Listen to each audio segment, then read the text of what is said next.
Welcome everyone. Today we'll talk about self-awareness in this presentation. This will be a very short video on self-awareness.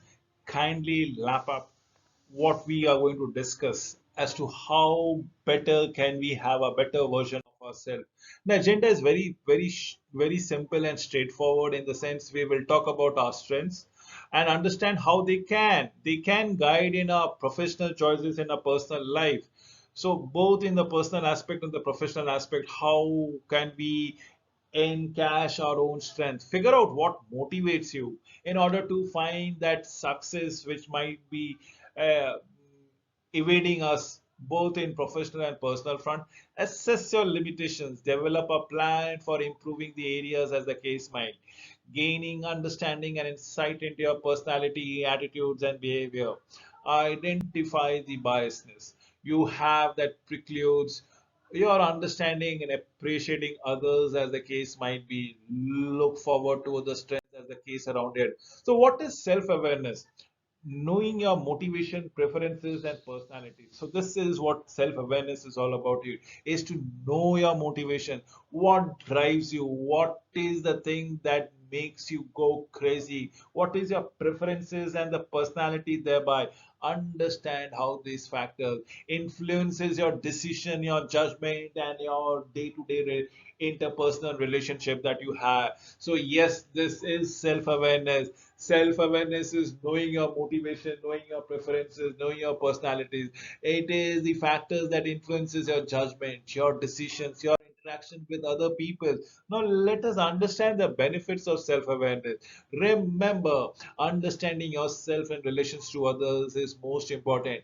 Developing and implementing a sound self-improvement program, setting priorities in your life and appropriate career goals as the case might be, developing relationships with others as to forging bonds, understanding the value of diversity, managing others effectively, increasing productivity, increasing our ability to contribute to the organizations, your community, and your family as the case might be.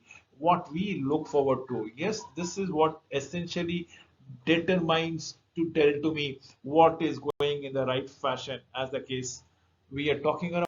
So let us talk about the importance to managers. Managers who are self-aware tends to be superior performances, have a greater understanding of others.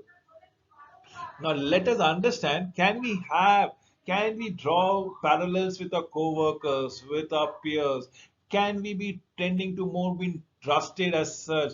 Are we being viewed as a competent person? Do do we have possibilities of enhancing or reducing conflict as the case might be? These are all importance of the managers as far as self-awareness concerned. A managers who are self-aware needs to know what are the requirement for superior performances, understanding of others, the co-workers, trust issues, be competence issues, ability to reduce possible potential for conflict. Are people open to feedback? Are being able to create a wonderful, productive work environment? These are important to managers. Now, how to gain self-awareness? Now, this is the point that we need to understand. Self-awareness, if you are self-aware about yourself, your strength, your weaknesses, your biasness, your attitude, you believe me or not, almost all your battles have been won. You don't win half of the battle, part of the battle, ma- maximus maximum maximum portion of the battle. What I am saying essentially is you are winning the complete battle only if you're aware of your strengths, weaknesses, biasness, attitude, values, and perception. Because enhancing your self-awareness would only mean you can analyze your experiences as the case might be. This is what we are looking forward to. Look at yourself, analyze your experiences, self disclose what exactly we are looking into it, then acquire diverse experiences, increase your emotional intelligence. This is most important as to enhance your self awareness as the case might be. Believe me or not, this is going to help you by leaps and bounds for your awareness of yourself. Now I've given you an pictographical representation as to what I have said about your self analysis. Remember, self analysis is only the half of self awareness. It is all about your behavior, which might be the motivation, the thinking, the acting, and the interacting ways based on your behaviors. How do you think, how do you act, and how do you interact? In terms of personality, the trait issues, the factors issues, the self monitoring, or the big five things. We'll talk about your attitude, the perceptions. The perception can be stereotypes. Are you ridiculed by stereotype person? Are you induced by stereotype personality? Selective perceptions, projections, expectation, interest, and attribute. These are comprises the self-analysis comprises 50% of the self-awareness, and the rest is all about the others perception, feedback, the self-disclosures, and the diverse experiences. The more the experience is all about it, the better way you can handle yourself and probably the others. So self-analysis, examine yourself as an object in an experience or an event as to how did you react, and more importantly, why did you react in a particular fashion? Step back, observe the positives and negative impact. Thereby, what you could have done it, could have been done it better or handled it effectively.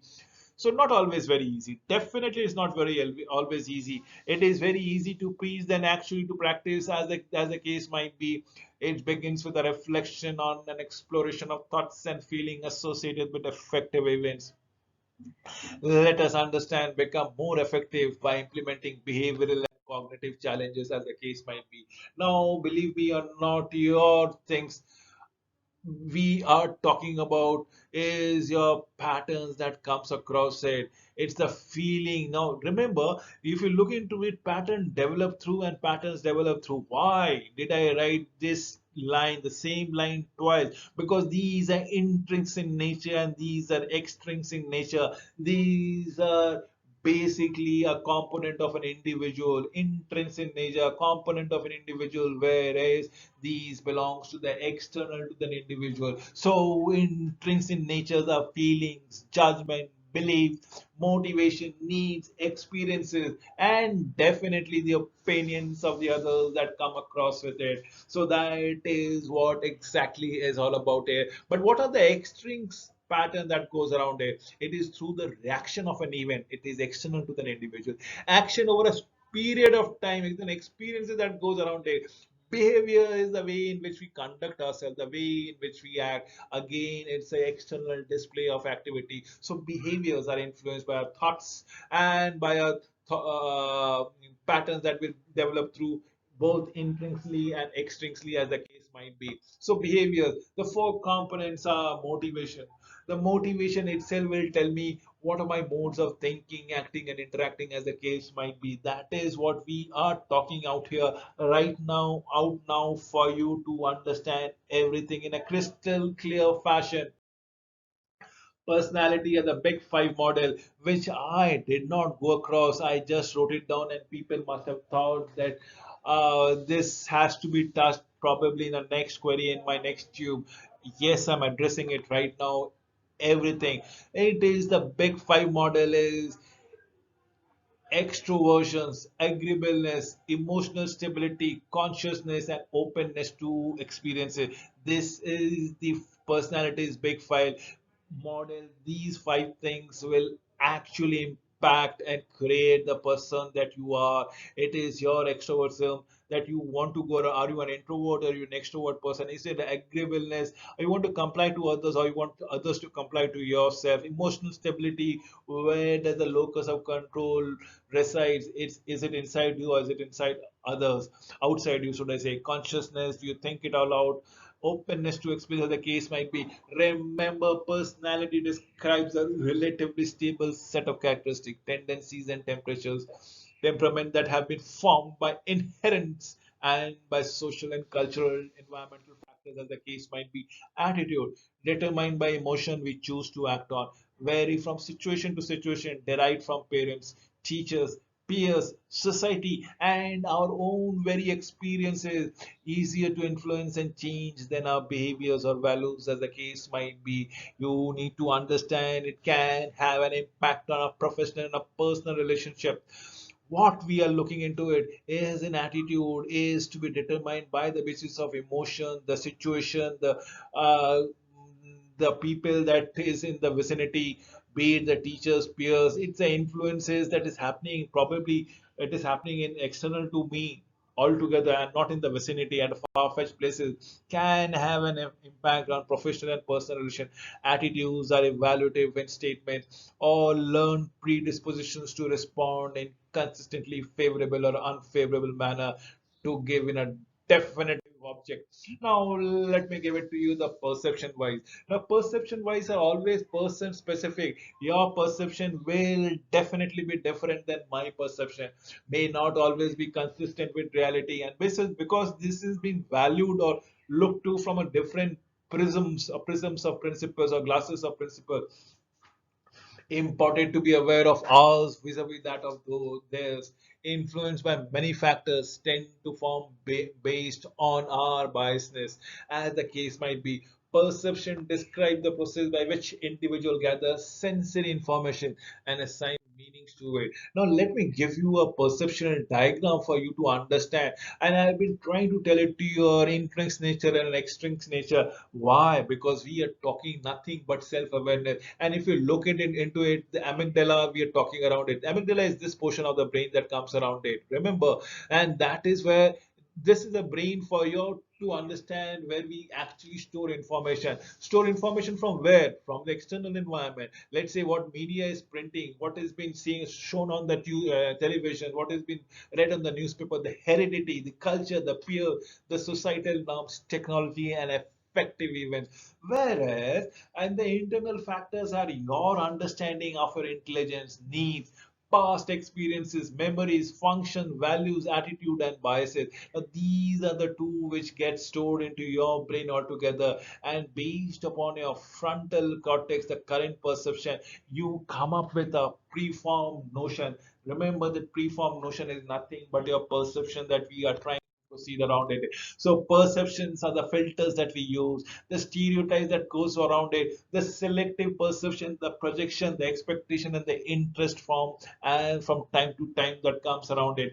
We need to work a definitive edge thereby.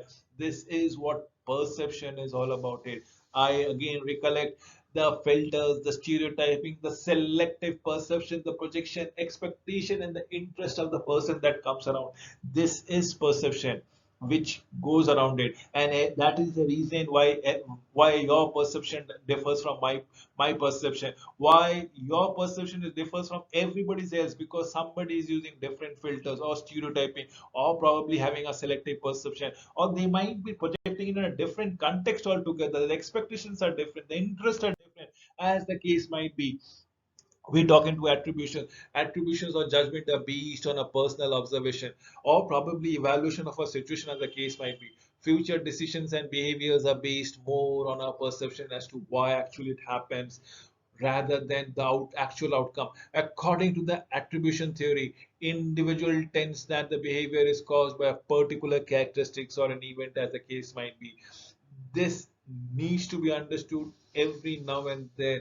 According to the attribution theory, individual needs to be different and it can have different characteristics and different outcomes altogether. Now, attribution theories is a controllable factors tends to be stronger indicator or a future behavior that can with then to an uncontrollable factors. Theories which are controllable components are there, we can manipulate it. But what happens if the uncontrollable factors comes in, creeps in? So greatly affected by personal biasness, which can be self-servicing bias or self-centered bias or fundamental errors in the attribution that creeps in altogether, and that needs to be taken into notification time and again. So let us proceed all together everywhere. Now, there is the other's perception. Now, this is nothing but a societal mirror that has been upheld in front of you. Is to understand how other views are, also understand how we shaped by others' opinion of us, based on a memory of how others have reacted towards us or treated us. Learning to read accurately how others sees us enhances our self map, our images and judgment of ourselves, as the case might be, with a daily requirement. Now, this is what we need to understand. We are no longer controlling our perception, but now we would like to understand what people, what the society is probably having a perception out there. And there is a consensus effort that comes around it. How people views us. Understand that based on the memory of how others have reacted towards us in past or treated us, and learning to accurately foresee what is going to happen in our self images, self map, and self judgment of others. So, self disclosure is sharing your thoughts, your feelings, and your ideas with others. Do we do it? If not, we should do it so that people can rationalize our behavior. Key factors in improving self awareness is clarifying your perception. Now, believe me or not, this is your perception which we need to always filter it out, always remove the preformed notion which might has to be changed, upgraded, or it might be outdated altogether. So verifies your own beliefs. Things which were true 10 years back might not be true in 10 years hence, believe me or not. So affirm your self-concept, validate the data, receive from an objective sources. Objective sources are the neutral sources that comes around it. So what is your behavior? What is your perception? What is your thought process? Can it be married? Can it be matched? Or is somebody mimicking the similar thoughts, perception, principle thereby? So that is what will validate your perception. That is what the self disclosure is all about. It next comes the last point, should I say, is the diverse experience. A diverse experience is living or studying in a foreign country. It gives us exposure to a different social ethos, different community issues, learning a new language, the way a language a person expresses himself or herself, believe me, gives a lot of impetus to what are the different emotions that a person undergoes traveling. Then probably is all about reading, as the case might be, uh, reading books on different subjects, different topic, acquiring a broader work experiences, facing a life-threatening issues or illness. It actually is an eye-opener, as in then you will realize that this might be the last day of your existence on this planet. Experiencing divorce is someone which goes through a difficult phase in the work, in the life. The most difficult phases for perhaps is actually living it out. Overcoming a personal problem is another of the hiccups that one needs to go through, needs to undergo to only understand how life can be viewed from a prism, and it looks completely different once you change the prism thereby. So that is what the diverse experience is all about. We come to the last slide of the day, wherein I would love to summarize the self-awareness thing. Remember, self-awareness is an essential skill for developing personally or professionally. A high degree of self-awareness allows you to capitalize on your strength, develop plans for improving your compensating your limitation. Part of your being is being to able to monitor, change your behavior, concentrate on self-improvement, demonstrate to others your willingness, your ability to learn, to grow, increase the likelihood of you being able to develop close, intimate relationship and succeed professionally in a profession. Now that is what self-awareness is all about. It self-awareness become the crux. I would go on to further to add on, say, if you are aware, it becomes a foundation of a successful, meaningful, and a fruitful life. With this word, I would love to wind up this presentation altogether. Thank you once again for watching this video. I have deliberately kept it short for you to understand what self-awareness is all about. It. Thank you once again.